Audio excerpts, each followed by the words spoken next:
Unit level organisation ചെല്ലാർകോവിലും വനംവകുപ്പും സംയുക്തമായി ലോക വന ദിനാചരണം സംഘടിപ്പിച്ചു.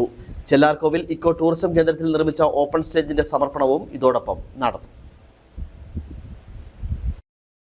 പരിസ്ഥിതി സൗഹൃദ വിനോദസഞ്ചാരത്തിലൂടെ മാതൃകയായ ചെല്ലാർകോവിൽ എക്കോ ടൂറിസം കേന്ദ്രം വിവിധ സംഘടനകളുടെ നേതൃത്വത്തിൽ സംഘടിപ്പിക്കപ്പെടുന്ന കലാ സാംസ്കാരിക കൂട്ടായ്മകൾക്കും സ്ഥിരം വേദി കൂടിയാണ്. ടൂറിസം കേന്ദ്രത്തിന്റെ സംഘാടകരായ ചെല്ലാർകോവിൽ യൂണിറ്റ് ലെവൽ ഓർഗനൈസേഷനും വനം വകുപ്പും സംയുക്തമായി ആണ് ലോക വന ദിനാചരണം സംഘടിപ്പിച്ചത്. ഇതോടനുബന്ധിച്ച് സെന്ററിൽ പുതിയ വൃക്ഷത്തൈകൾ നട്ടുപിടിപ്പിച്ചു.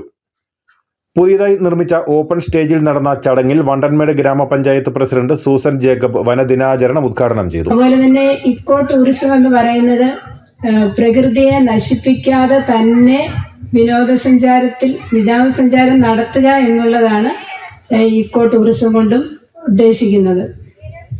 നമ്മുടെ പ്രകൃതിയിലേക്ക് നോക്കുകയാണെങ്കിൽ നമ്മൾ പൂക്കള്, പുല്ല്, അതുപോലെ തന്നെ പുഴുക്കള്, പക്ഷികള്, മൃഗങ്ങള്, ഇവയെല്ലാം നമ്മൾ സ്നേഹിക്കുമ്പോഴാണ് ഈ ലോകത്ത് അല്ലെങ്കിൽ ജീവൻ നിലനിൽക്കുന്നത്.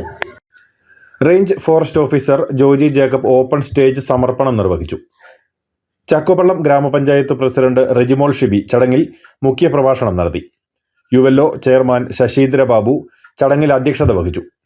Kattappana block panchayat vice president Shiny Roy, ഗ്രാമപഞ്ചായത്ത് അംഗം ഷീബ ജോർജ്, യുവെല്ലോ convener Tomichan Maneth, beat forest officer Prasad, അമ്മയ്ക്കൊരുമ സ്നേഹക്കൂട്ടായ്മ ചെയർമാൻ സാബു കുറ്റിപ്പാലിക്കൽ, കാഴ്ച സാംസ്കാരിക വേദി സെക്രട്ടറി റോയി കിഴക്കേക്കര, യുവെല്ലോ സെക്രട്ടറി ദിനേശ് CA തുടങ്ങിയവർ സംസാരിച്ചു. ഉദ്ഘാടന ചടങ്ങിന് ശേഷം കാഴ്ച സാംസ്കാരിക വേദിയുടെ നേതൃത്വത്തിൽ പാട്ടുകൂട്ടം പരിപാടിയും സംഘടിപ്പിച്ചു.